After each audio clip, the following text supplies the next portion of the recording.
오늘 말씀은 세 가지를 말씀을 합니다. 첫 번째는 예수님이 다윗의 자손에 대해서 질문했던 말씀하고, 또 서기관들이 외식하는 것에 대한 말씀을 합니다. 그리고 세 번째로 한 가난한 과부의 헌금에 대한 말씀을 우리에게 들려줍니다. 예수님이 성전에서 말씀을 가르치실 때 이렇게 말씀을 하십니다.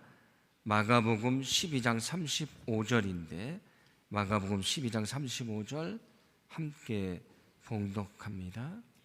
예수께서 성전에서 가르치실 때 대답하여 이르시되 어찌하여 서기관들이 그리스도를 다윗의 자손이라 하느냐.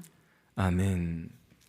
여기 말씀 보시면 서기관들이 나옵니다. 서기관들이 누구인지를 제가 설명해 드린 적이 있는데, 지금이야 인쇄술이 발달을 했으니까 이렇게 책으로 다 찍어내지만 옛날에는 그렇지 않으니까 성경을 그대로 옮겨 적는 사람들이 있었습니다. 그러니까 성경을 필사하는 사람들인데 그 사람들을 서기관이라고 말했습니다. 그들이 성경을 옮겨졌다 보니까 성경을 많이 알게 됐고요, 성경을 가르치는 사람들이 됐습니다. 그래서 성경은 이 서기관들을 율법 교사다 또는 율법사라고 말씀을 합니다. 제가 전에도 유대계 여러 파들이 있다고 말씀을 드렸는데, 이 서기관들은 사두개파에 속하는 사람들도 있었지만 대부분은 바리새파에 속하는 사람들입니다. 예수님이 사람들에게 질문을 합니다. 서기관들이 왜 그리스도가 다윗의 자손이라고 하는가라고 질문을 합니다. 여기 그리스도라고 하는 것은 기름 부음을 받은 자라고 하는 뜻입니다. 기름 부음을 받은 자란 뜻인데 시라버고요, 이 똑같은 뜻을 가진 히브리어가 있다고 말씀을 드렸는데 그것이 바로 메시아입니다. 그러니까 그리스도와 메시아는 같은 뜻입니다. 우리가 예수님을 뭐라고 고백합니까? 예수 그리스도라고 고백을 합니다. 예수 그리스도는 우리가 예수님을 부르는 이름이기도 하지만 그 이름 속에 우리 신앙 고백이 담겨져 있습니다. 예수님이 그리스도시다, 구약에서 예언되신 세상을 구원하신 메시아가 되신다는 것이 예수 그리스도라고 하는 고백 속에 담겨져 있습니다.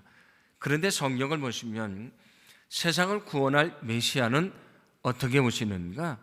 다윗의 자손으로 오신다고 말씀을 합니다. 그리스도는 다윗의 자손으로 오신다고 말씀을 하는데 예레미야 33장 15절입니다. 함께 봉독합니다. 그날 그때 내가 다윗에게서 한 공의로운 가지가 나게 하리니 그가 이 땅에 정의와 공의를 실행할 것이라. 아멘. 여기 다윗에게서 한 공의로운 가지가 나게 될 것이다. 이 가지는 후손을 말합니다. 다윗의 후손으로 세상을 구원할 메시아가 오실 것인데 그분이 이 땅에 하나님의 나라를 이루실 것이다, 그렇게 약속해 주십니다. 자, 서기관들이 사람들에게 성경을 가르칠 때에 구약 말씀을 인용을 하면서 세상을 구원할 그리스도 메시아는 다윗의 후손으로 오신다고 가르쳤습니다. 사람들도 그렇게 듣고 있었고 알고 있었는데 예수님은 오늘 말씀을 통해서 아주 흥미로운 질문을 던지시는 것입니다. 그리스도가 다윗의 후손으로 오신다고 하면, 만약에 우리가 그 세대를 계산해 본다면 마태복음을 보면 다윗부터 바벨론까지 14대, 그리고 바벨론부터 예수님까지 14대라고 말씀을 합니다. 그럼 28대가 되는 것인데 굉장히 긴 시간이지 않습니까? 그러니까 28대 후에 다윗의 후손으로 예수님이 오시는 것인데, 그렇게 생각하면 다윗이 더 위대하고 28대 후에 오시는 그 예수님은 다윗보다 더 못하신 분이 아닌가라고 생각할 수도 있는 것이지 않습니까? 그래서 오늘 예수님이 그것을 말씀하시는 것입니다. 그리스도는 세상을 구원할 메시아인데 어떻게 다윗의 자손으로 올 수 있는가? 만약에 다윗의 자손으로 온다 그러면 다윗보다 더 못하신 분이 아닌가라고 생각할 수도 있는 것인데, 그래서 그 질문을 하신 다음에 이렇게 말씀을 하는데 시편 110편 1절 말씀을 인용하면서 말씀을 해 주십니다. 오늘 36절인데 함께 봉독합니다. 다윗이 성령에 감동되어 친히 말하되 주께서 내 주께 이르시되 내가 내 원수를 내 발 아래 둘 때까지 내 우편에 앉았으라 하셨도다 하였느니라. 아멘. 자, 오늘 이 말씀을 통해서 다윗의 후손으로 오시는 그리스도는 다윗보다 못하신 분이 아니고 더 위대하신 분임을 설명해 줍니다. 어떻게 설명하냐면 다윗이 성령에 감동이 돼서 말하는데 주께서 내 주께 이르시되 그렇게 말을 합니다. 그러면서 그 주님에게 뭐라고 말씀하시냐면 내 원수를 내 발 아래 둘 때까지 너는 하나님 우편에 앉아 있으라, 그런 말씀이 됩니다. 그런 말씀을 했다고 그렇게 말씀해 주는데 여기 주께서 내 주께라고 말씀을 합니다. 성경을 보시면 거기 한번 성경을 띄워주시면 여기 앞에 나오는 주께서라고 할 때 그 주는 누구를 말하냐면 하나님을 말씀하는 것입니다. 여기 주께서 할 때에 그 주께서는 하나님을 지칭을 하는 것입니다. 그런데 왜 여기 주라고 그렇게 써놨냐면 하나님의 원래 이름은 여호와입니다.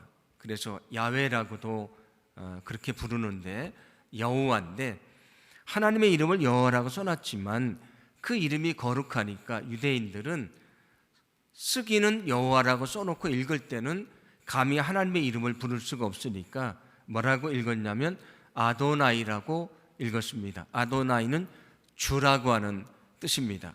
그래서 쓰기는 여호와라고 쓰고 읽을 때는 아도니아라고 읽었으니까 여기 번역을 할 때도 그대로 번역을 한 것입니다. 아도나이, 주라고. 이 주는 하나님을 말하는 것입니다. 하나님이 내 주께 이르시되라고 얘기를 합니다. 근데 지금 다윗이 주님에 대해서 내 주라고 말하는데 다윗이 말하는 것입니다. 다윗이 그분이 나의 주님이시다 그렇게 얘기를 합니다. 두 번째 나오는 내 주께라고 할 때 이 주는 누구를 말하냐면 예수 그리스도를 말합니다. 다윗의 후손으로 오신 예수 그리스도를 말합니다. 그래서 37절에서 다윗이 그리스도를 하나님의 이름으로 붙이는 그 주님이라고 말하고 있는데 어떻게 예수님이 다윗의 자손으로 오실 수 있는 것인가라는 아주 재미있는 질문을 던지신 것입니다. 그래서 오늘 성경에서 그 사람들이 그 말을 듣고 재밌게 들었다 그런 얘기거든요. 그러니까 다윗이 다윗의 후손으로 오시는 메시아를 나의 주님이라고 불렀는데 어떻게 그분이 다윗의 후손이 될 수가 있느냐라고 하는 것은 무슨 말씀이냐면 다윗이 자신보다 28대 후에 태어나는 세상을 구원할 그리스도 메시아를 주님이라고 말한 것처럼 그 주님은 다윗보다 위대하신 분이시다. 그것만이 아니고 지금 하나님에게 붙이는 그 이름 주님을 예수님에게 붙이고 있지 않습니까?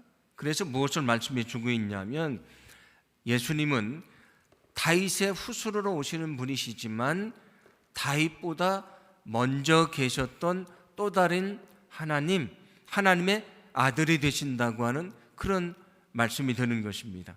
그래서 사람들이 예수님이 다윗의 후손으로 오시면 다윗보다 못한 분이 아닌가라고 생각할 때에 그것이 아니고 다윗보다 더 위대한 분이시다. 그분은 주님이라고 하는 하나님이라고 불릴 만한 능력을 가지신 태초부터 계셨던 하나님의 아들이 되시는 성자 하나님이시다라고 하는 것을 오늘 성경 말씀을 통해서 말씀해 주고 있는 것입니다. 그래서 오늘 성경 말씀은 분명하게 예수님이 우리 구원자가 되시는 하나님의 아들이신 것을 말씀해 주고 있는 것입니다. 여러분, 예수님은 이 땅에 구원자로 오시는 하나님의 아들이신 것을 믿으시기를 바랍니다. 우리가 앞에서 살펴본 말씀을 보시면 예수님이 하나님의 아들이신 것을 말하지 말라고 말씀을 하십니다. 심지어 귀신들이 예수님을 보고 하나님의 아들이라고 하니까 귀신들에게도 명령을 해서 내가 하나님의 아들인 것을 말하지 말라고 말씀을 했고요. 병 고침을 받고 기적을 경험했던 사람들이 하나님의 아들이신 것을 드러내기를 원치 않으셨다고 말씀을 합니다.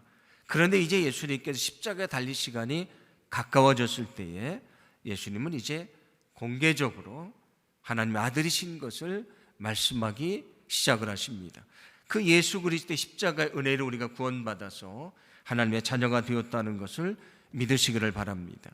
그래서 누구든지 그 예수를 믿으면 구원받아 하나님의 자녀가 됩니다.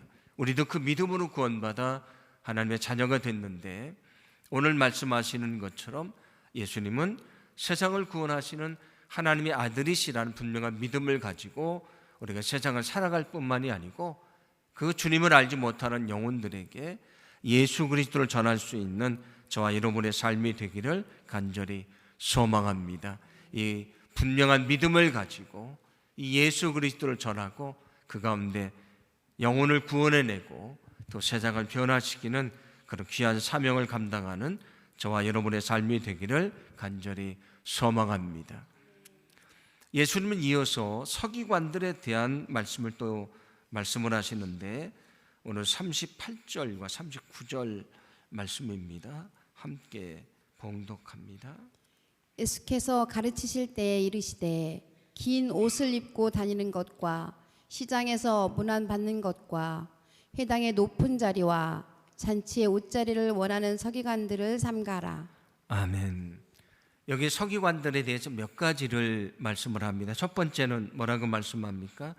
긴 옷을 입고 다니는 것이라고 말씀을 합니다. 근데 긴 옷을 입고 다니는 게 뭐 크게 문제가 되겠습니까? 그런데 서기관들이 입었던 그 긴 옷은 어떤 옷이냐면 세마포로 만들어진 아주 고운 그 것으로 만들어진 옛날에 제사장들이 입던 옷이 세마포로 만들어졌습니다.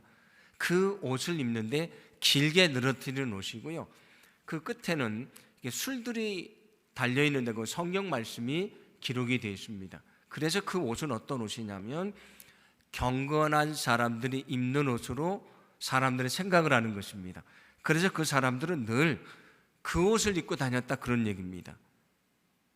우리 목사님들이 입는 그 가운이 있지 않습니까? 그런 옷 같다고 생각을 하시면 됩니다. 구약 성경 보시면 제사장들이 입던 옷이 있지 않습니까? 그런 옷을 입고 다녔다 그런 얘기입니다. 우리가 목회자들이 그 가운을 입은 것을 보면 경건해 보이지 않습니까? 그래서 그 옷을 입으면 내가 경건해 보인다고 생각을 했고 그 옷을 통해서 자신의 경건함을 드러내려고 했다 그런 말씀이 됩니다. 그런데 사실 우리가 구약 성경도 보면 제사장들이 입는 옷이나 또는 이후에 성직자들이 입는 가운은 왜 입기 시작을 했냐면 자기를 드러내려고 입은 것이 아니고 거룩하신 하나님 앞에 죄악된 우리 인간이 설 수 없으니까 자기의 죄를 가리려고 입었던 것입니다. 그래서 대제사장의 옷을 보면 번제단에 올라갈 때에 하나님에게 자기의 하체를 보면 안 되니까 속옷을 입으라는 말씀이 있거든요. 그 말씀도 어떤 말씀이냐면 제사장의 옷이나 성직자들의 옷은 자기의 경건을 드러내는 옷이 아니고요, 하나님 앞에서 자기의 죄된 것을 가리기 위한 옷이라고 하는 것입니다.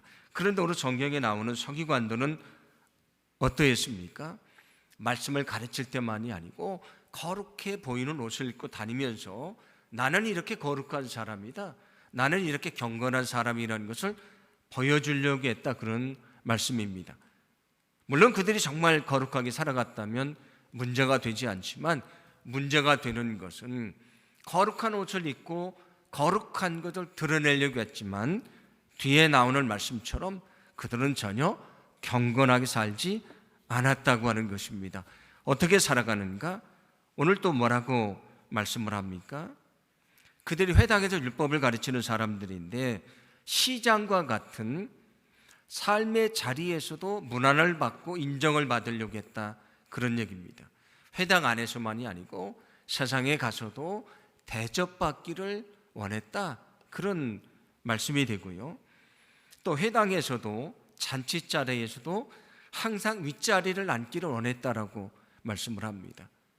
사람들이 부러워하는 자리, 그 자리에 가서 앉기를 원한다, 그렇게 그들이 그렇게 생각했다는 말씀입니다.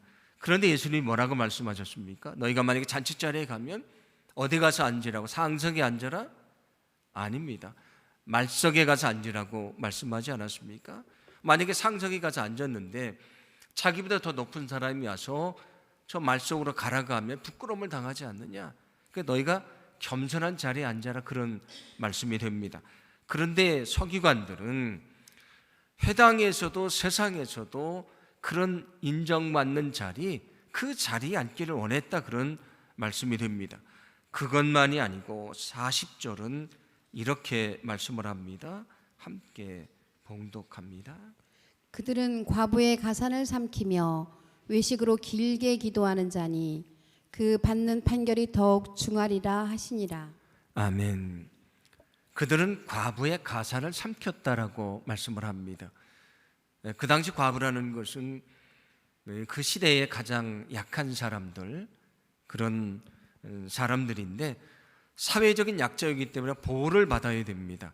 그런데 보호하는 일을 누가 했냐면 서기관들이 했습니다.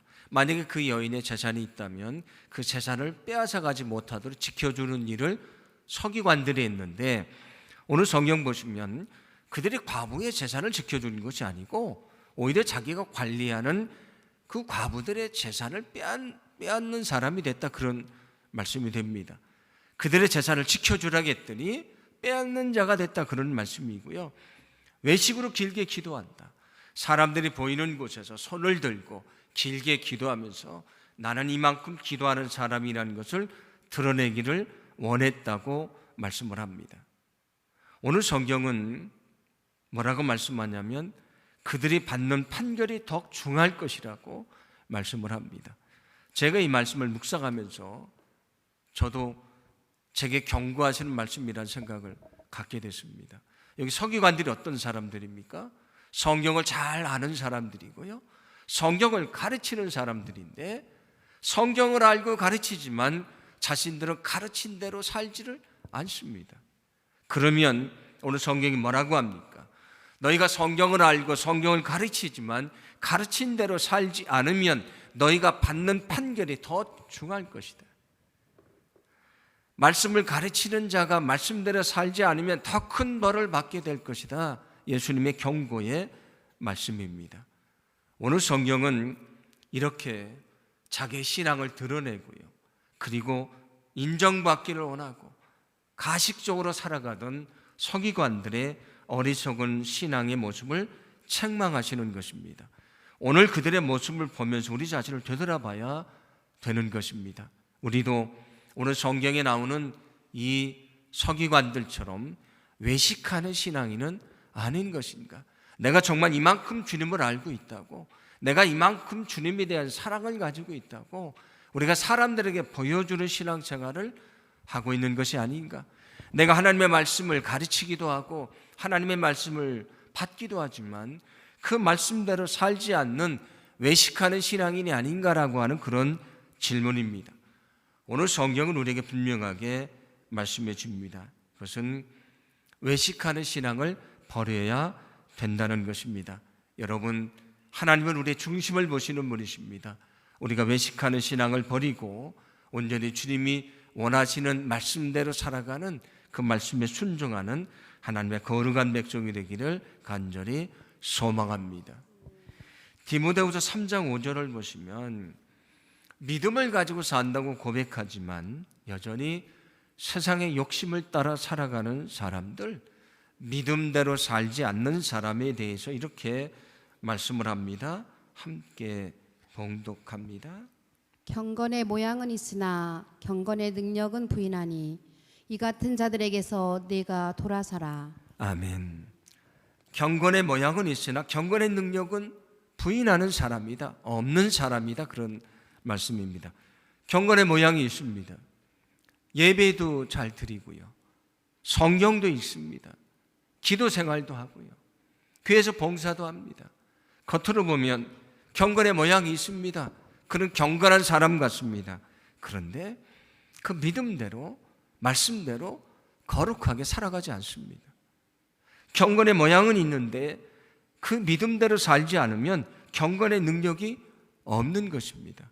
그래서 성경은 뭐라고 말씀하냐면 너희는 경건의 모양만 있어서는 안 되는 것이다. 너희가 예비한 대로, 성경을 읽는 대로, 그 말씀대로, 기도하는 대로, 헌신하는 대로 너희가 거룩하게 살아가야 되는 것이다. 오늘 성경은 우리에게 우리가 보여지는 신앙인이 아니고 정말 우리의 중심이 주님을 닮고요, 닮은 그 믿음을 가지고 살아가는 자가 되어야 된다고 말씀해 주고 있습니다. 우리 입술만 주여 주여 하면서 정말 주님을 믿는 믿음으로 살지 않는다면 오늘 성경에 나오는 서기관들과 다를 바가 없는 것입니다. 여러분, 우리가 정말 중심으로 하나님을 살아가고 우리가 중심으로 하나님에 대한 믿음을 가지고요, 날마다 그 믿음에 순종하는 저와 여러분의 삶이 되기를 간절히 소망합니다. 바로 그 사람이 경건의 모양만 있는 사람이 아니고요, 경건의 능력을 가진 사람입니다. 우리가 세상 속에서 믿음을 가지고 온전히 살아가는 경건의 능력이 있는 거룩한 그리스도인이 되기를 간절히 소망합니다. 그러면서 오늘 성경은 이어서 외식하는 서기관들과 전혀 다른 한 사람을 소개를 합니다. 바로 가난한 한 과부에 대한 말씀인데, 예수님의 성전에서 사람들이 헌금을 하는데 어떻게 하는지를 보려고 그 헌금함 옆에 앉으셨다, 그렇게 말씀을 합니다. 제가 얼마 전에도 그 성전에는 4개의 뜰이 있다고 말씀을 드렸습니다. 가장 바깥쪽에 있는 것이 이방인의 뜰입니다. 거기는 이방인들도 유대인들도 다 들어갈 수 있는 곳이고요, 그 안쪽에는 여인의 뜰이 있습니다. 유대인들 중에서 여인들만 들어갈 수 있습니다. 이방인은 못 들어오는 곳이고, 그 안쪽에는 이스라엘의 뜰이 있습니다. 거기는 유대인 여자들은 못 들어오고 유대인 남자들만 들어가고, 그 안쪽에는 제사장들만 들어가는 제사장의 뜰이 있습니다. 헌금함은 어디 있었냐면 여인의 뜰에 있었습니다. 그 당시는 13개가 있었는데 어떻게 만들어졌냐면 나팔 모양으로 위에가 이렇게 크게 돼 있고 아래쪽에 작게 돼 있는 형태로 서 있었는데 13개가 있었다고 합니다. 무엇으로 만들어졌냐면 노수로 만들어졌습니다. 그래서 거기다가 헌금을 하는데 동전을 넣으니까 동전이 딱 떨어지면 소리가 들리지 않습니까? 그래서 이게 그냥 보통 동전인지 은은 또 소리가 다르니까 그게 은전인지를 알 수 있었다, 그렇게 얘기를 합니다. 그러니까 떨어지는 소리만 들어도 그게 어느 정도의 돈인지를 알 수 있었다, 그런 말씀이 됩니다. 그래서 예수님도 그 헌금함 옆에서 헌금하는 것을 보시면서 그들이 얼마의 헌금을 하는지를 알 수 있었다, 그런 말씀이 되는데, 많은 부자들이 와서 헌금을 많이 했습니다. 그런데 한 과부는 어떻게 합니까? 42절인데 함께 봉독합니다. 한 가난한 과부는 와서 2 렙돈 곧 한 고드란트를 넣는지라. 아멘. 한 가난한 과부가 와서 2 렙돈을 넣었다. 그것이 한 고드란트였다고 말씀을 합니다. 렙돈은 유대인들의 화폐 단위고, 그 다음에 여기 고드란트는 로마의 동전을 말합니다. 그런데 이것이 얼마나 되는 것이냐면 하루의 품삯이 한 데나리온이라고 말씀을 드렸는데 그것의 100분의 1 되는 것입니다.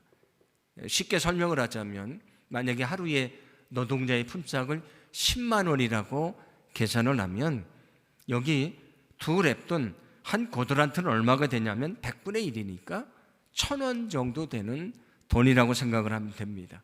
많은 부자들이 와서 많은 헌금을 했습니다. 그런데 이 여인은 단 1,000원의 헌금만을 했습니다. 그런데 예수님은 놀라운 말씀을 들려주십니다.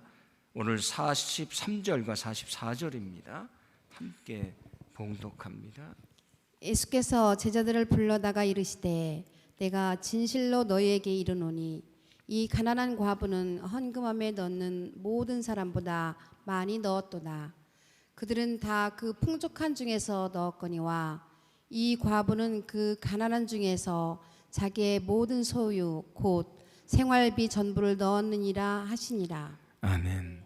이 가난한 과부의 헌금은 앞에서 많은 부자들이, 많은 사람들이 헌금을 했는데 그보다도 더 많이 한 것이다, 그렇게 말씀을 합니다. 부자들은 풍족한 데서 했지만 이 과부는 가난한 중에 자기의 소유, 생활비 전부를 드렸기 때문이다, 그렇게 말씀을 합니다. 오늘 이 말씀을 통해서 주님이 들려주시고자 하는 말씀이 있습니다. 그 여인이 가지고 있던 소유를 전부 다 드렸다, 그 생활비 전부를 드렸다는 이 말씀은 단지 그 돈의 액수를 말하는 것이 아닙니다. 만약에 퍼센트로 말한다면 이 여인은 100%를 드린 것이죠. 많은 부자들은 그보다 훨씬 더 많은 돈을 드렸지만 그들이 가지고 있는 것에 아마 적은 것을 드렸을 겁니다. 그런 퍼센트를 말하는 것이 아닙니다. 오늘 이 여인의 믿음을 책망하는 것은 소유를 다 드렸다거나 100%를 드렸다는 그것만이 아니고요, 더 중요한 것은 무엇이냐면 그의 전부를 드리는 것을 통해서 이 여인이 뭘 드린 것이냐면 자기의 삶을 드린 것이다, 그런 얘기입니다. 왜냐하면 그것을 다 드리고 나면 먹을 것이 없습니다. 자기의 생명이 위협받을 수도 있는데 다 드린 것입니다. 그래서 이 여인이 드린 그 작은 헌금은 그 여인 자체를 드린 것이다, 그런 얘기입니다. 그래서 우리에게 뭘 말씀해 주고 있냐면 우리 자신을 주님께 드리는 자가 되어야 된다, 그런 말씀이 됩니다. 여러분, 우리 자신을 주님께 드리는 믿음의 삶을 살아가야 될 줄로 믿습니다. 왜 우리가 우리 자신을 주님께 다 드려야 되는 것인가? 주님이 먼저 나를 위해서 자기를 다 드리셨기 때문입니다. 이 땅에 오셔서 저 십자가에 달려 죽으심으로 피 한 방울, 물 한 방울 남김없이 우리를 위해 다 쏟아 주시지 않았습니까? 우리를 위해 모든 것을 다 주셨습니다. 주님이 나를 위해 다 주셨으니 우리는 어떻게 살아가야 되는가? 나도 주님에게 모든 것을 드리며 살아가야 된다. 오늘 성경에 나오는 여인을 통해 우리에게 가르쳐 주시는 말씀입니다. 사회적인 지위도 있고 사람들의 존경을 받던 서기관들은 하나님의 말씀을 가르치기는 했지만 자신들을 드리며 살지를 않았습니다. 그런데 오늘 성경에 나오는 가난한 한 과부는 자신의 모든 것을 드리는, 자신을 드리는 인생을 살아갔습니다. 주님이 우리에게 원하시는 인생은 무엇입니까? 우리의 일부를 드리는 것이 아니고요, 우리의 삶을 드리기를 원하시는 것입니다.